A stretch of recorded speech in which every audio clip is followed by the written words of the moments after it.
نحمده ونصلي ونسلم على رسوله الكريم جناب نبی کریم صلی اللہ علیہ وسلم نے ارشاد فرمایا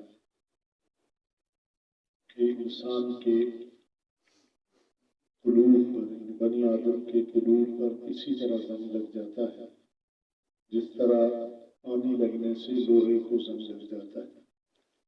عرض کیا گیا یا رسول اللہ، اس کا سائیکل، اس کا زنگ دور کرنے والی کیا چیز ہے؟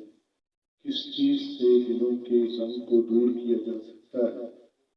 رسول اللہ صلی اللہ علیہ وسلم نے فرمایا کہ موت کو کثرت سے یاد کرنا اور قرآن کریم کی تلاوت کرنا۔ دلوں کے زنگ کا جو مفہوم محدثین نے دیا ہے وہ یہ بیان فرمایا ہے کہ دلوں کے زنگ کی جو علامت ہے وہ یہ ہے کہ آدمی اللہ سے اور آخرت کے انجام سے غافل ہو جائے، یہ اس کی نشانی ہے۔ جس طرح لوہے کو زنگ لگتا ہے تو ایک خاص قسم کا اس پہ رنگ نظر آتا ہے، اس طرح دل کے زنگ کی نشانی یہ ہے کہ اللہ پاک کے خوف سے، اللہ کی ملاقات کے شوق سے اور آخرت میں اس کے ساتھ کیا ہوگا اس انجام سے بندہ بے فکر ہو جائے۔ اور اگر ہم گناہوں کی جو گناہ کرنے کی جرت ہے یا جو گناہ کرنے کی طاقت ہے یا جو گناہ کرنے کا شوق دل میں پیدا ہوتا ہے اس پہ غور کریں تو بنیادی چیز انجام سے بے فکر ہونا ہے۔ کوئی بھی آدمی چھوٹا گناہ کرتا ہے یا بڑا گناہ کرتا ہے تو گناہ کرتے ہوئے وہ انجام سے بے فکر ہوتا ہے، اس وقت اس کے دل میں یہ نہیں ہوتا کہ میں نے اس گناہ کا جو میں یہ کام کر رہا ہوں اس کے میں نے جواب دہ ہونا ہے۔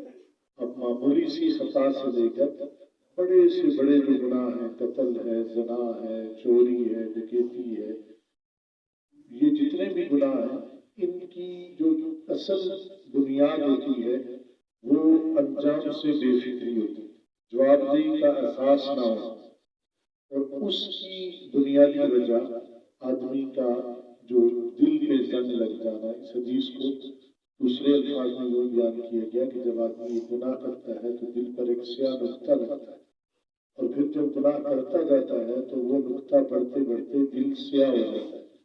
فرمایا کہ دل سیاہ ہو جانے کی علامت کیا ہے؟ کہا کہ گناہ کو گناہ نہیں سمجھتا، اس کو گناہ کر کے تکلیف نہیں ہوتی، وہ عادی بن جاتا ہے اس لیے کہ اس کے اندر جو دل کے اندر روشنی تھی وہ گناہوں کی وجہ سے مٹ چکی۔ تو برحال اس کی جو دعا تجویز کی ہے جناب نبی کریم صلی اللہ علیہ وسلم نے جو نسخہ بتلایا ہے ہمیں، تو وہ فرمایا کہ دو چیزیں ایسی ہیں کہ جن سے دلوں کا زنگ صاف ہو جائے گا۔ ایک موت کو کثرت سے یاد کرنا، ہر وقت موت کا تصور دل میں رہے کہ میں مر جاؤں گا، مر رہا ہوں، مجھے لوگ اٹھا کے لے جا رہے ہیں، جس کو مراقبہ کہتے ہیں۔ اور دوسرا فرمایا کہ قرآن کی تلاوت کرنا، اس سے کوئی ایسی چیز تو ہے نہیں کہ دل کو باہر نکال کر تو اس کا زنگ صاف کیا جائے۔ جتنا قرآن کی ہم تلاوت کریں گے اللہ پاک اتنا زیادہ ہمارے دل کو صاف فرمائے۔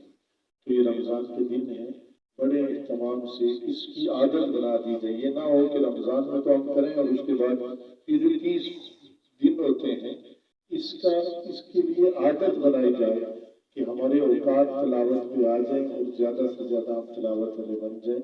اللہ پاک ہمارے دلوں کے زنگ کو صاف فرمائے۔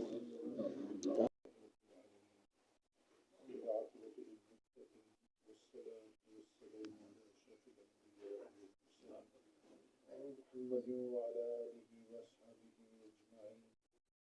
لا إله إلا الله وحده لا شريك له، له الملك وله الحمد وهو على كل شيء قدير.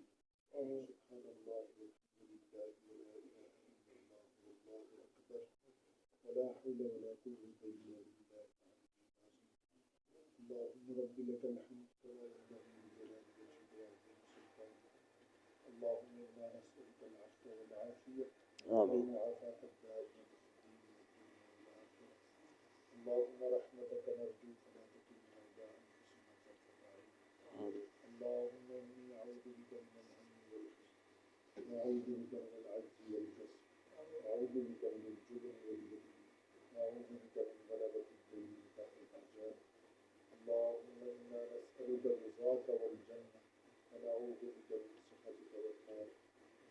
أستغفر الله العظيم الذي لا إله إلا هو الحي القيوم وأتوب إليه.